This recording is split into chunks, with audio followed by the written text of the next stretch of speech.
Okay, so we're here. I got a 2015 Nissan Sentra that I'm changing my spark plugs on. 2015. I have 112,000 miles on it, probably way overdue on spark plugs. The way you know you need spark plugs typically is you have a rough idle, possibly a misfire when you're driving. I'm not an expert in car repair, but I try to do as much of my own work as humanly possible because I don't like pain in an arm and a leg to get stuff done. I've changed spark plugs before, just not on this particular car. So the reason I wanted to make the video is because I had a hard time finding a socket that was going to be useful to me in this process. I went to AutoZone 3 times trying to get the right one. They kept giving me the wrong one, so I had to go in there and figure it out myself, which I did. So for this particular process, you will need a ratchet. I have an extended ratchet that I got for cheap at Walmart. A 14 millimeter, I don't know if you can see it, but 14 millimeter thin wall spark plug socket.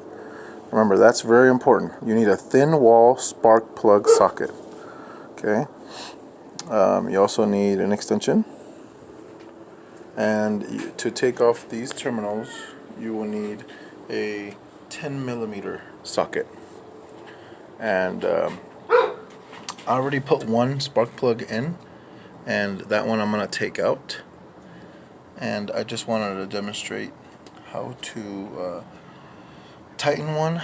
There is a torque spec on these, so if you want to do it by the book, you can find the torque spec. I don't know what the torque spec is. My dad always taught me to do it. Just snug it up, make sure it's nice and tight, but not too tight. That part I can't really explain. It's just something you kind of feel. You do not want to break it, obviously, because if you break it, you have some bigger problems. So I'm going to go into the first terminal and I'm going to tighten it. And on these cars, you got to realize that there's stuff in the way. So these hoses, I prefer not to remove them because I'm pretty scared I'm not going to be able to put them back on. And a lot of times these clips break, the clips that hold these hoses on, so I'd rather not. I'm sure it wouldn't be very hard to put them back on, just have to go buy another clip. But here goes. You actually need to move this out of the way. Sorry if my phone falls.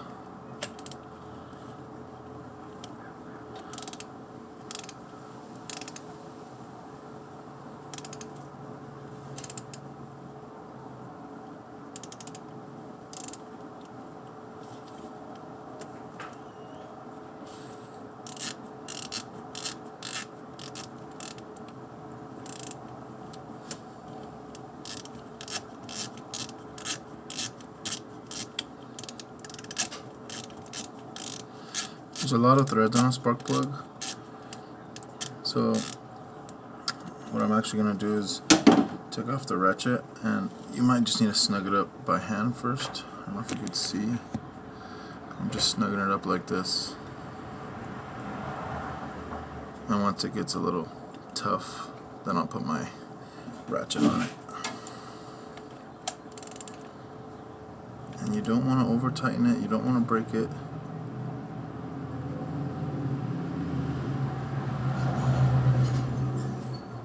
That's about it.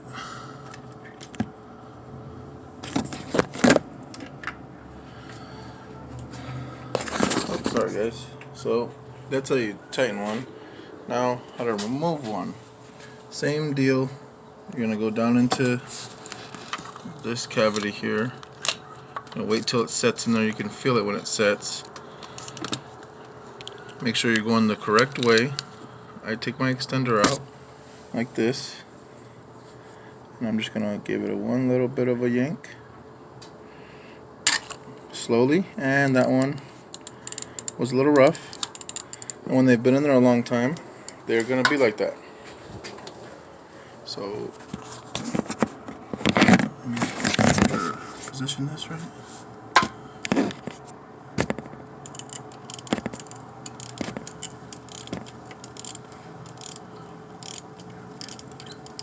Once it gets really loose, it's the same deal. You take your ratchet off and then just do it by hand, and it should come out pretty easy. Like I said, there is a lot of threads on a spark plug, so it might feel that like you're turning forever. If it doesn't come out, it might mean you have a few more threads to go.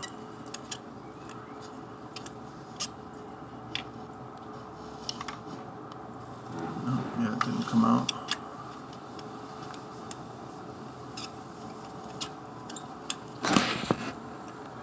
If you get the ones that have magnet inside, it usually works a little better. But when you just have the rubber in there, you have to make sure you go gently, and that one fell back in. Sometimes they can be a pain to get them out. Just gotta be real gentle, trying to touch the sides.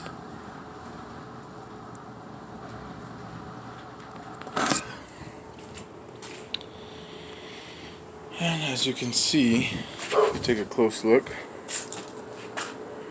the spark plug's pretty done. It's been in there for 112,000 miles. It's done its job. The ones that come out of there are NGK. I'm personally going to put some Bosch in. I tried to get some NGKs from AutoZone. They were out. So as long as you get Iridium, you should be fine. And that's how you take them out. And when you put them back in, all you're going to do is put the terminal, this terminal, back in there. And I can do this one actually. I would use lubricant also. They sell lubricant for the threads, as far as anti-seize, and a lubricant for the boot on top, so it doesn't get stuck. But as far as this is concerned, you're going to have to move this out of the way a little bit. You can remove it, but I just choose to move it out of the way.